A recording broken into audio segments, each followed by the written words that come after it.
કચ્છમાં કોમી એકતા સાથે મોહરમ પ્રસંગે તાજિયા જુલુસ યોજાયા.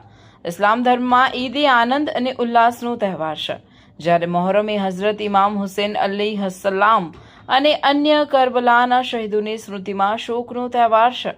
આ દિવસે દરેક મુસ્લિમ કરબલાની યાદમાં ઉપવાસ રાખે છે. કરબલાની મહાન દુઃખદ ઘટના આજથી લગભગ 1400 વર્ષ પહેલા બની હતી. પૈગંબરે ઇસ્લામ હઝરત મોહમ્મદ રસૂલુલ્લાહના નવાસા હઝરત ઇમામ હુસૈન અલૈહિસ્સલામે પોતાના 72 સાથીઓ સાથે શહાદત સ્વીકારી લીધી હતી. ગત 1400 વર્ષથી આજ સુધી કરબલાની ઘટનાનું મહત્વ છે. કારણ એ છે કે માત્ર ઇસ્લામી આલમમાં જ નહીં, બલ્કિ કોઈ પણ અકીદાથી સંબંધિત તે વ્યક્તિ જે અત્યાચારોની વિરુદ્ધ અને સચ્ચાઈની સમર્થક છે, તે હઝરત હુસૈન અને તેમના સાથીઓની કુરબાનીઓને માનવીય આધાર અને સત્યનું ચિહ્ન સમજે છે.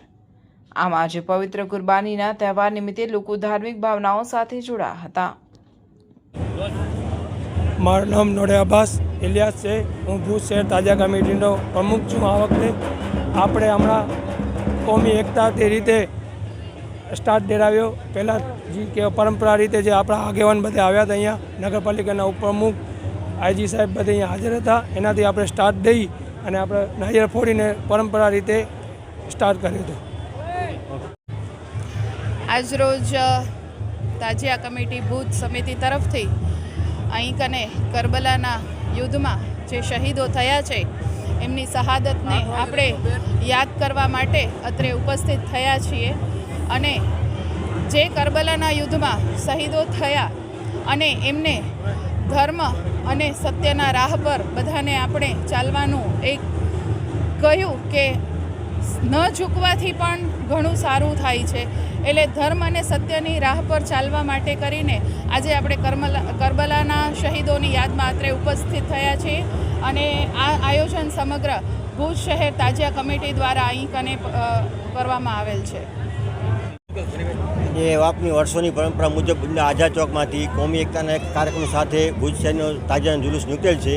તે અંદાજિત જે સમય બનાવ્યા છે એ પ્રમાણે કોમી એકતા સાથે પૂરું થશે અને વહીવટીતંત્રને પૂરો સાથ સહકાર મળે છે. પોલીસ તંત્ર, નગરપાલિકા, જીબી તમામ તંત્રએ અમને પૂરો સાથ સહકાર આપેલ છે. હાલો, અમારે આ સનાતન ધર્મ છે. આ અમારે વડીલોના તાજિયા હતા અને વડીલો અમારે પેઢી ટુ પેઢી આ તાજિયા હાલે છે અને અમે આજ દી સુધી પરંપરા હલાવીએ છીએ. અને અહીંયા કોઈ ભેદભાવ છે નહીં નાત જાતનું. અમે હિન્દુ મુસલમાનમાં કોઈ ભેદભાવ રાખતા નથી. જય હિન્દ, જય ભારત.